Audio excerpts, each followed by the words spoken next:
आठवड्याभराआधी माझी तयारी चालू झाली होती. खरं तर हे जे विषय होते ते इतके खूप छान विषय होते. आजच्या ज्या सामाजिक घडामोडींवर आधारित ते विषय होते आणि त्याच्यातून एक विषय निवडणं खूपच म्हणजे कठीण काम होतं. आणि त्यातून मी माझा विषय निवडला इराण युद्धाचे हिंदुस्थानावर होणारे दुष्परिणाम.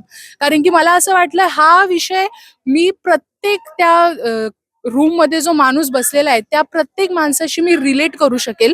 कारण की ह्या युद्धाचे परिणाम आपल्याच दैनंदिन जीवनावर होत आहेत आणि प्रत्येक माणसाला मी त्याची समज करून देऊ शकते आणि म्हणूनच मी तो विषय निवडला.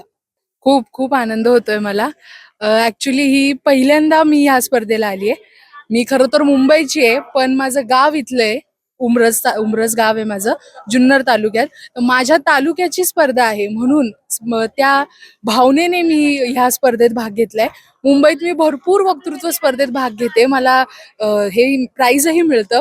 पण माझ्या तालुक्यात पहिल्यांदा भाग घेऊन मला द्वितीय क्रमांक मिळणं ही माझ्यासाठी अत्यंत अभिमानाची बाब आहे आणि याचा खूप मला आनंद होतोय.